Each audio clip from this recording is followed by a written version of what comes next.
महाराष्ट्रातील तमाम शेतकरी बांधवांसाठी अतिशय आनंदाची बातमी। माननीय महसूल मंत्री श्री चंद्रशेखरजी बावनकुळे यांची घोषणा की हिस्से वाटप अर्थातच शेतमोजणी संदर्भामध्ये त्यांनी कमालीचे बदल केलेले आहेत।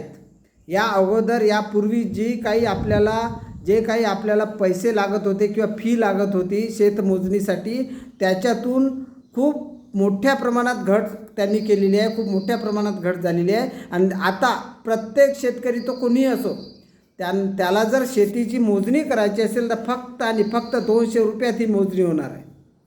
तर ही आपल्या शेतकऱ्यांना अतिशय आनंद आणि दिलासा देणारी बातमी आहे, कारण मी सुद्धा एक स्वतः शेतकरी आहे आणि याच्यातून मी गेलेलो आहे। माझ्या स्वतःच्या शेतीच्या मोजणीसाठी मी भरपूर पैसे दिले होते, म्हणजे या अगोदर 1000 ते 4000 पर्यंत पैसे लागत होते। त्याच्यामध्ये म्हणजे इमर्जन्सी, अर्जंट आणि नियमित वेळ, म्हणजे त्यांचं जे असते महसूल विभागात जेव्हा आपण मोजणीसाठी अर्ज करतो तर त्याच्यामध्ये बरेच लोक असतात आपल्यासारखे।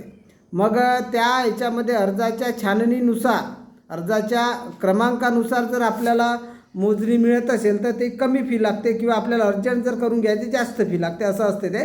पण आता माननीय महसूल मंत्र्यांनी जी घोषणा केलेली आहे त्याच्यामध्ये फक्त 200 रुपयाची मोजणी होणार आहे।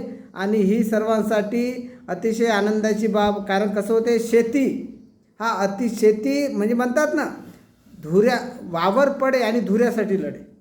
अनेकांचा शेती मोठे पटाच्या पट असते आणि ते पडीत राहते, बऱ्याच काही ठिकाणी पडीत राहते, त्याच्याबद्दल त्यांना काही वाटत नाही। परंतु एक छोटासा धुरा असतो, त्या धुऱ्यासाठी म्हणजे वाद होतात, भांडणं होतात, आणि मग ही गोष्ट जाते कोर्टामध्ये, आणि कोर्टात गेला का होते तारीख पे तारीख, मग त्याच्यामध्ये तो धुराही नाही भेटत ना काही नाही भेटत, मग ते सर्व अख्खी जमीन वादाच्या भोवऱ्यात राहते।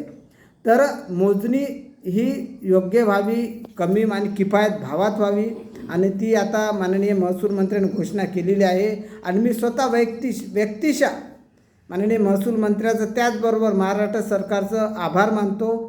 आणि यानंतरही अपडेटसाठी माझ्या चॅनलचं नावच आहे थेट सामान्य माणसापर्यंत, सामान्य माणसाच्या ज्या योजना आहे, हिताच्या ज्या योजना आहे किंवा कुठल्याही गोष्टी आहे, ज्या गोष्टीचा संबंध थेट सामान्य माणसाशी आहे, त्या घेऊन मी नेहमीच यूट्यूबच्या माध्यमातून, इंस्टाग्रामच्या, फेसबुकच्या माध्यमातून आपल्यापर्यंत येत असतो। आणि आता इथंच थांबतो। जय हिंद।